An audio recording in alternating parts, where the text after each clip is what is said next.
은혜 받으실 하나님 말씀은 예레미야 33장 1절에서 3절 말씀입니다. 다 같이 말씀을 봉독하겠습니다. 예레미야가 아직 시대뜰에 갇혀 있을 때 여호와의 말씀이 그에게 두 번째로 임하니라. 이르시되 이를 행하시는 여호와, 그것을 만들어 성취하시는 여호와, 그의 이름을 여호와라 하는 이가 이와 같이 이르시도다.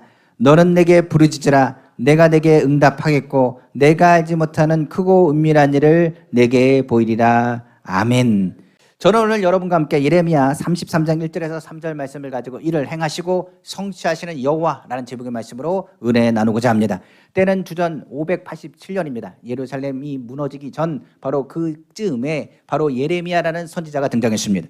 그는 시드기야 왕에게 이야기했습니다. 유다 예루살렘 성은 무너질 것입니다. 그러니 하나님께 회개하고 주님 앞에 긍휼을 구하라고 곧 무너질 것이라는 그 심판의 메시지를 전하기 시작했습니다. 그러자 예레미야 입을 틀어막기 시작했습니다. 그리고 그를 시대들에 가둬버렸다라고 성경 기록하고 있습니다. 바로 그때 바로 두 번째로 하나님께서 예레미야에게 하신 말씀이 오늘 본문의 메시지라고 볼 수 있습니다. 우리가 아는 것처럼 예언자는 두 가지 메시지를 전해야 예언자입니다. 첫 번째는 바로 심판의 메시지입니다.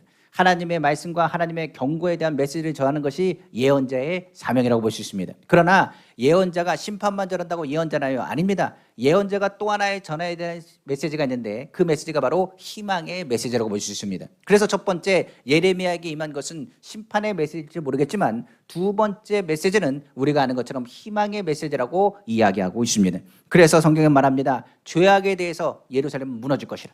그 재앙을 누가 막을 수 있겠느냐? 하나님이 작정하셨습니다.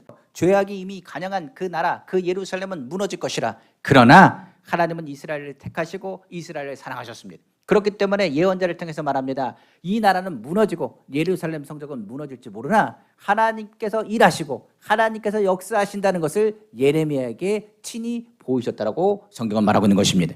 그래서 하나님은 무엇보다도 포기하지 아니하시고 희망을 가지라고 선포하고 있는 것입니다. 그러므로 오늘 본문에 이렇게 말하고 있습니다. 일을 행하시고 그 일을 만들어 성취하시는 여호와 하나님께서 이루신다는 것을 먼저 고백하게 되는 것입니다.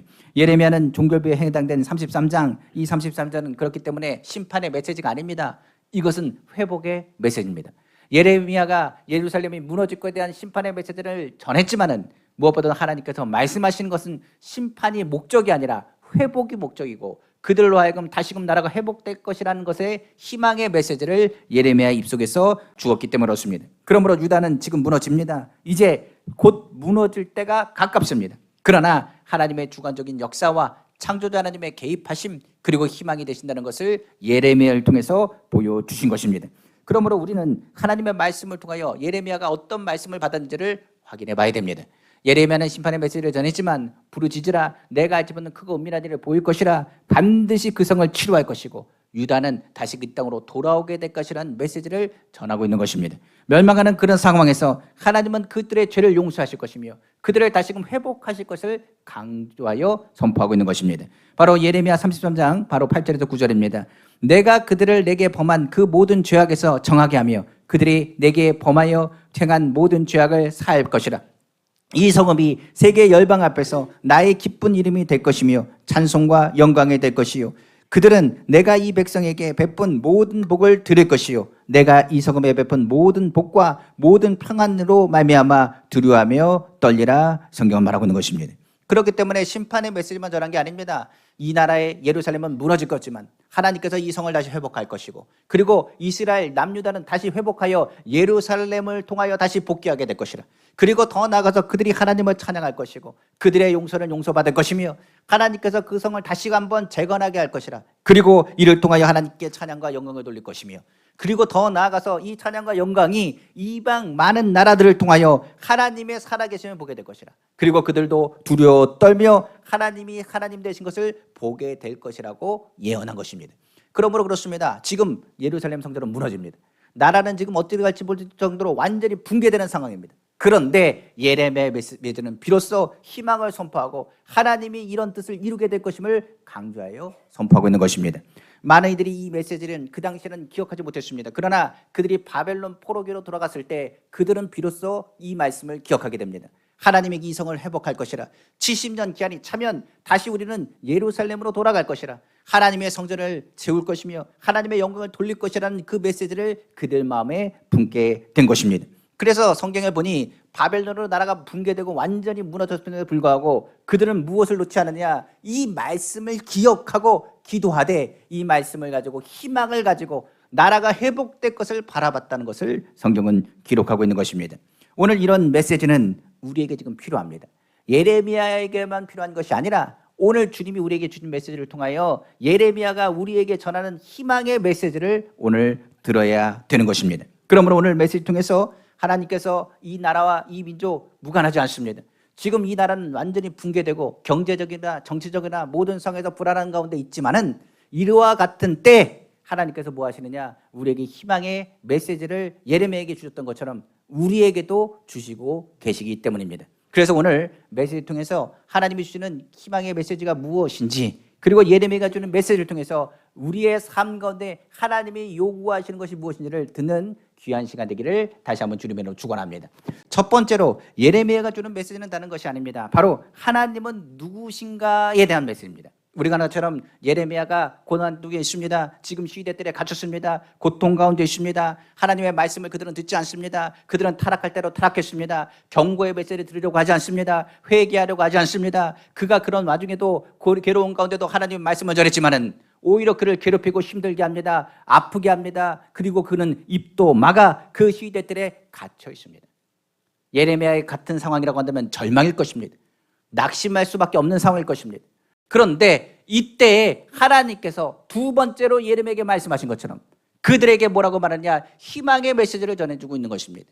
지금 너희 나라가 완전히 불의와 죄악의 질서가 무너지지 않았느냐, 너희 나라 지도자들은 타락하고 회개하지 않았느냐, 종교 지도자들마다 세기상과 타협하여 죄에게 물들지 않았느냐, 절대적인 희망이 없지 않느냐, 희망이 없는 이때 너희는 무엇을 보느냐. 성경에서는 이렇게 얘기합니다. 악인도 선인이라고 말하는 시대가 올 것이며 선한 사람을 악인으로 만들며 죄인을 의인이라 부르는 어떤 세상이라고 얘기하느냐, 바로 예레미야 시대를 미친 세상이라고 이야기합니다. 그러니까 한마디로 이런 시대를 미친 세상이라, 이 세상에 무슨 희망이 있겠습니까? 하나님, 절망 가운데 갇혀서 아파하는 그를 향하여 하나님께서 말씀하신 것입니다. 말씀 메시지 한번 듣겠습니다. 오늘 본문이죠. 예레미야 33장 1절에서 2절입니다. 예레미야가 아직 시대들에 갇혀 있을 때 여호와의 말씀이 그에게 두 번째로 임하니라. 이르시되 이를 행하시는 여호와, 그것을 만들며 성취하시는 여호와, 그의 이름을 여호와는 이가 이와 같이 이르시도다. 성경은 말하고 있는 것입니다. 여기서 뭐라 그럽니까? 하나님은 창조주 하나님이십니다. 하나님은 일을 행하시고 그 일을 만들어 성취하시는 분인 것을 예레미야에게 말하고 있습니다. 이 땅에 있는 모든 재앙과 이런 어려움이 어디서부터 시작되느냐, 누가 이것을 허락했느냐, 나라의 모든 것을 누가 만들었느냐, 누가 주장했느냐, 세상의 모든 것의 절대 주권은 누가 가지느냐, 하나님이 가지고 계신다는 것을 예레미야에게 말씀하고 있는 것입니다.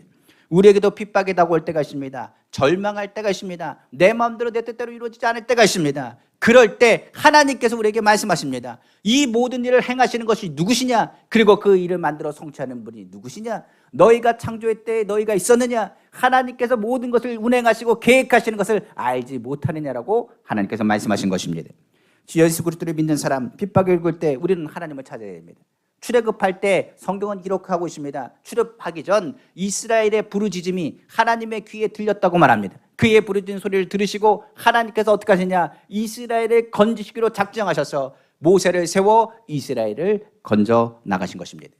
아무리 악이 관영해 보여도, 아무리 이것이 옳지 않다고 보여도 하나님은 세상 가운데 주관자 되십니다. 그렇기 때문에 악이 아무리 힘을 써온다 할지라도 하나님의 절대 주권으로 모든 세상이 돌아간다는 것을 아셔야 됩니다. 누가 다스리십니까? 누가 너를 창조했느냐? 누가 세상의 모든 것을 주장하느냐고 오늘 묻고 계신 것입니다. 우리가 아는 것은 코로나 전과 후가 완전히 다릅니다. 그리고 코로나 이후에 전 세계는 지진, 쓰나미, 전염병, 메뚜기, 우박, 홍수, 경제적 위기, 관세 전쟁까지 일어나 우리는 어떻게 무엇을 해야 될지 모르는 눈앞이 깜깜한 세상 가운데 살고 있습니다. 그런데 이 모든 것을 운행하시는 분이 누구라고요? 하나님이십니다.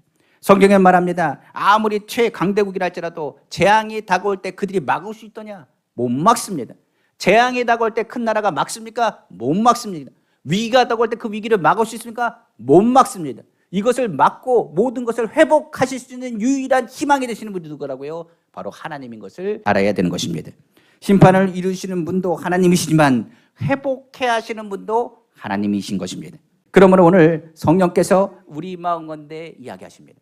이를 행하시고 그 일을 성취하시는 여호와 하나님, 그 여호와 하나님께서 절대적인 희망을 가지고 믿음 안에 나아가야 할 것입니다. 두 번째로 예레미야에게 같은 메시지가 있습니다. 우리는 이제 압니다. 이를 행하시는 여호와, 그 일을 성취하시는 여호와, 지금 비록 절망 가운데 있다 할지라도 이것을 뭘로 바꾸시는 여호와, 희망으로 바꾸시는 여호와, 하나님 역정케 하시는 여호와, 그리고 더 나아가서 모든 것이 합력하여 선이신 하나님을 찬양하고 예배하며 우리는 그 하나님을 믿습니다. 그러나 이 믿음의 사람, 이제 그것을 너희가 믿는다면 우리는 어떻게 해야 되겠습니까? 성경은요 분명합니다.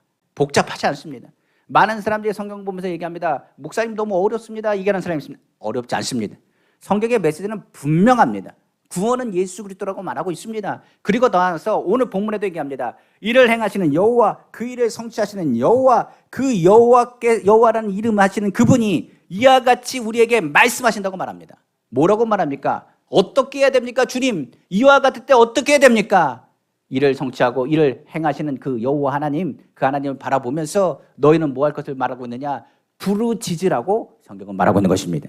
우리에게 왜 부르짖으라고 말했을까요? 예레미야 33장 우리 3절입니다. 너는 내게 부르짖으라. 내가 내게 응답하겠고 내가 알지 못하는 크고 은밀한 일을 내게 보이리라고 성경은 말하고 있는 것입니다. 우리가 기억할 것은 부르짖지 않으면 아무 응답도 받을 수가 없습니다. 하나님이 부르짖으라는 말씀만 하시고 끝나신 것이 아니냐? 뭐라고 얘기하느냐? 내가 응답하겠다는 약속을 우리에게 주셨습니다. 기도는 반드시 응답받습니다. 많은 사람들이 얘기하는 걸로 기도한다고 응답됩니까? 라고 묻는 사람은 아닙니다. 반드시 응답됩니다. 성경은 이것을 우리에게 말합니다. 내가 부르짖어 기도하면 내가 내게 응답할 것이고 내가 알지 못하는 크고 은밀한 비밀을 너에게 보이리라 말씀하신 분이 하나님이십니다. 이야기는 내가 책임지지 않는데 내가 부르짖으라고 말하겠느냐? 내가 응답하지 않는데 내가 부르짖으라고 말하겠느냐? 반드시 내가 너를 책임지고 내가 부르짖는 게 응답할 테니 너는 내게 부르짖을 것을 성경은 말씀하고 있는 것입니다. 그럼 우리는 어떻게 부르짖어야 될까요? 우리는 부르짖음에 대해서도 기억해야 됩니다. 첫 번째, 우리가 부르짖을 때는 우리의 소속을 분명히 하셔야 됩니다. 우리는 누구에게 부르짖는가? 바로 하나님께, 오직 그 아들 예수 그리스도의 이름으로 부르짖어야 됩니다.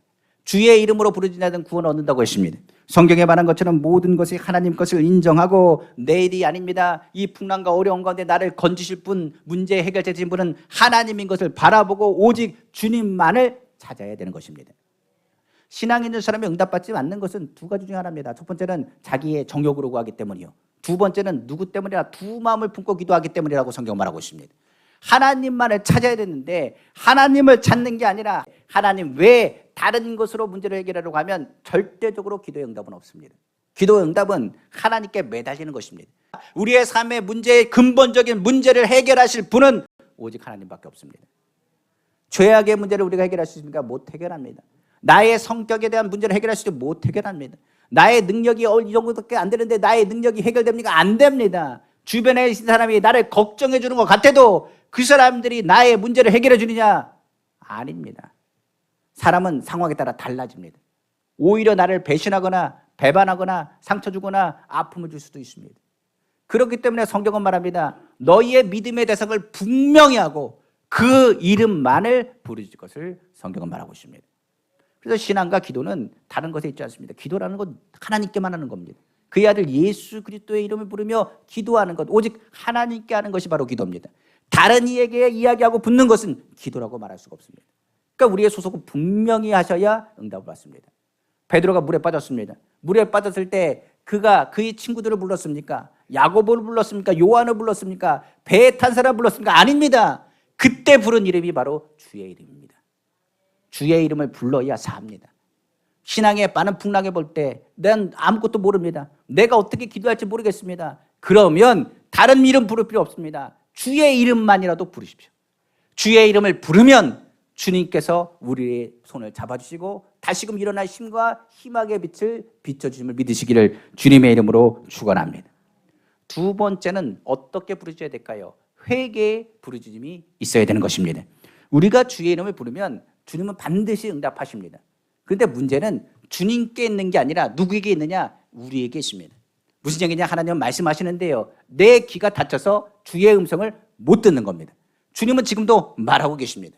예를 들어서 이렇습니다. 우리가 아는 것처럼 비행기 뜨는 그 동네에 가면 비행기 뜨는 소리 때문에 어떤 분들은 얘기합니다. 잠을 못 잔다고 말합니다. 그런데 그분이 한 달이 지나고 두 달이 지나고 석 달이 지나면 비행기 소리를 신경 쓰지 않습니다. 오히려 비행기 소리가 나는지조차도 의식하지 못합니다. 죄라는 것이 그렇습니다. 죄를 짓고 나면 이 죄에 대한 부분이 들리지 않습니다. 죄에 대한 것에 대해서 자신의 양심이 그것을 가책으로 느껴지지 않습니다. 그렇기 때문에 이 죄의 담이 우리의 귀를 막고 쉬면 아무리 큰 소리가 나도 그 소리를 들을 수가 없습니다. 그래서 성경은 뭐라 그러냐? 회개의 부르짖음이 반드시 필요하다고 성경은 말하고 있습니다. 기도의 응답 하나님은 말씀하십니다. 그런데 누가 못 듣는다고요? 내 귀가 막혀서 주의 음성을 못 듣는 겁니다. 오늘도 주님 말씀하십니다. 오늘도 하나님 말씀을 선포합니다. 주의 종이 말씀을 선포하지만 이 말씀을 듣는 사람도 있지만 안 듣는 사람도 있습니다. 우리가 하나님의 말씀을 아멘으로 받는 사람이 있지만 이 말씀을 깨닫지 못하는 사람도 있습니다. 이건 하나님이 문을 열어주셔야 됩니다. 이 문을 열기 위해서는 우리는 예수 그리스도가 필요하고 우리가 주의 이름으로 나의 오만함과 교만함을 회개하여 나의 귀의 문을 열어주시기를 하나님께 부르짖어야 됩니다. 이것을 뭐라 그러냐? 바로 회개라고 말하는 것입니다. 회개하지 않고서는 주님의 음성이 아무리 크게 들려도요, 주님 앞에 나갈 수 없습니다. 성경에 엘리야가 하나님 앞에 너무나 힘이 들었습니다. 날 죽여달라고 했습니다. 그를 하나님께서 인도하셨습니다. 하나님께서 그를 먹이시고 입히신 후에 그를 하나님의 산으로 그를 불렀습니다. 그리고 하나님께서 말합니다. 지진 가운데 내 음성이 있더냐? 번개 소리 가운데 내 음성이 있더냐? 아니었습니다. 세미한 음성으로 그는 하나님의 음성을 듣게 되었습니다. 이 세미한 음성은 어디서부터 나오게 되겠어요? 그 마음에서부터 주의 음성을 듣기 시작한 것입니다. 세미한 음성을 들었다는 얘기는 엘리야가 하나님 앞에 회개하고 하나님 앞에 매달리며 자신이 오직 주님만을 바라보고 주의 음성을 들을 귀를 열었기 때문입니다. 오늘 기억해야 됩니다. 부르짖은 무슨 기도요? 회개의 부르짖음이 우리 삶 가운데 있어야 되는 것입니다. 그리고 나서 어떤 부르짖음이 있을까요? 회개하면 하나님의 음성을 듣습니다. 하나님의 음성을 들을 때는 우리는 분명하게 선포해야 됩니다. 어떤 부르짖음을 해야 되냐? 간청의 부르짖음이 있어야 됩니다. 주님의 이름을 부르면 주님이 우리를 보십니다. 그리고 주님은 끊임없이 말씀하십니다. 내가 너를 도와주길 원한다. 내가 너와 함께한다. 내가 너를 축복한다. 내가 너를 통하여 너희 어려움에서 건져줄 것이라. 너는 회복되길 원한다. 희망의 메시지를 하나님께서 끊임없이 주시는데 회개하는 자는 그 음성을 듣습니다. 그리고 그 음성을 붙잡고 간청하여 하나님께 나아가게 되는 것입니다. 성경의 기도에 대한 이야기할 때 누가복음 18장을 빼놓지 않습니다. 항상 기도에 힘쓰고 뭐하지 않을 것을 얘기하느냐? 낙심하지 않을 것을 이야기하면서 누구에 대한 기도를 얘기하느냐? 과부의 이야기를 하며 불의한 재판장 앞에서 이 불의한 억울함을 풀어달라는 과부의 외침에 대한 것을 이야기하고 있습니다. 이 과부가 불의한 재판장을 향하여 끊임없이 외치고 부르짖기 시작했습니다. 나의 억울함을 풀어달라고, 나의 억울함이 너무나 크다라고 이야기했습니다. 그런데 이 불의한 재판장은 말합니다. 듣는 척하지도 않았습니다. 하루 이틀 지났습니다. 3일 4일 지났습니다. 조금 있으면 갈 줄 알았더니 이 사람이 갈 생각을 안 하고 끊임없이 밤낮으로 괴롭히고 있습니다. 그러자 재판장이 말합니다. 나는 하나님도 두려워하지 않는다. 나는 사람도 두려워하지 않는다. 누가 나를 뭐 할 수 있겠느냐. 그러나 이 과부가 밤낮 부르짖어 나를 괴롭히니 그 과부의 그 억울함을 풀어주지 않고서는 내가 잠을 잘지 못하겠노라. 그러면서 말하기를 그의 억울함을 내가 풀어줄 것이다. 무엇 때문에 풀어줬느냐? 다른 게 아닙니다. 부르짖는 소리 때문에 풀어줬다는 겁니다. 어떤 재판장이요? 의로운 재판장이 아닙니다. 불의한 재판장입니다. 그럼 하나님께서 뭐라고 말씀하시지 않습니까? 예수님이 이 기도에 대해서 말했을 때 이렇게 말씀하셨습니다. 너는 불의한 재판장의 이야기를 듣지 않았느냐? 하나님이 불의하냐? 하나님 불의하신 분은 아닙니다. 하나님은 공의로우신 분입니다. 그 하나님께서 밤낮 부르짖는 그의 자녀의 기도를 응답하지 않겠느냐? 거기에는 뭐라 그러냐? 속히 응답하실 것이라. 그 밤낮 부르짖어 간청하는 그 기도를 응답하시지 않겠느냐? 속히 그 억울함을 풀어주시라. 그러면서 뭐라고 얘기하는지 아십니까? 마지막 때 내가 믿음을 보겠느냐? 이게 무슨 말이냐? 마지막 때 믿는 사람 많습니다. 어느 교회든 간에 믿습니다 하는 말은 잘합니다. 그런데 어떤 사람 없는지 아십니까? 부르짖어 기도하는 사람은 점점 없습니다. 하나님은요, 말씀하시는 말씀대로 입을 다물면 역사하지 않습니다.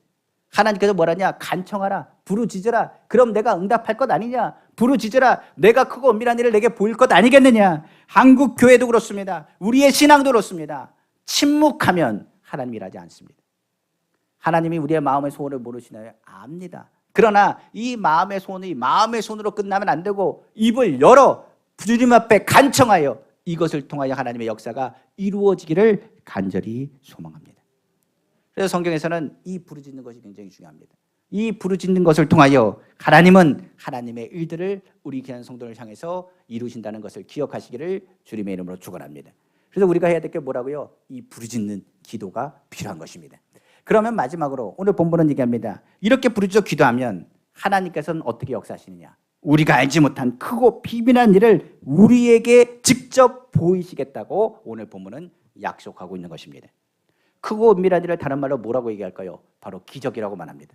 사람이 상상할 수 없고 생각할 수 없는 일들을 하나님께서 이루신다는 것입니다. 오늘 이 자리에 오신 분들은 기적입니다. 오늘 예배 드린다는 것 자체가 저는 기적입니다. 예수 그리스도를 믿는다는 것이 기적입니다. 주님 앞에 기도할 수 있다는 것이 우리에게는 기적이라는 사실입니다. 지금 우리에게 뭐가 필요하다고요? 이러한 기적이 필요한 것입니다. 하나님의 비밀, 우리는 낙심할 필요 없다는 것을 우리에게 설명하고 있습니다. 하나님은 지금도 일하고 계시고 그 일을 만들어 성취하고 계시기 때문입니다. 구약 성경을 보면 모세가 300만이 넘는 이스라엘 백성을 인도했습니다. 그런데 그 앞에 홍해가 가로막고 있었습니다. 모세가 어떻게 됐냐? 하나님의 백성 아닙니까? 이 백성들이 지금 죽게 생겼습니다. 앞뒤가 완전히 꽉 막혔습니다. 앞에는 홍해가 있습니다. 애국 군대가 우리를 죽이려고 잡아오려고 합니다. 우리가 지금 어찌 갈지 모르겠습니다. 하나님 이 모든 것을 건져 주옵소서. 이 일은 모세 나의 일이 아닙니다. 누구의 일입니까? 출애굽의 일은 하나님의 일입니다. 이를 행하시는 여호와, 그 일을 성취하시는 여호와 하나님 역사하시고 인도하여 주옵소서. 그랬더니 어떻게 됐습니까? 모세에게 말합니다. 지팡이를 들라고 했습니다. 모세가 그 말대로 지팡이를 들고 홍해를 향하여 나가니 홍해가 좌우로 갈라졌다고 성경 말합니다. 성경은 인간의 수단으로 끝나지 않습니다. 하나님의 역사와 개입하심을 우리에게 보여주신 사건입니다. 어떤 길을 열었다고요?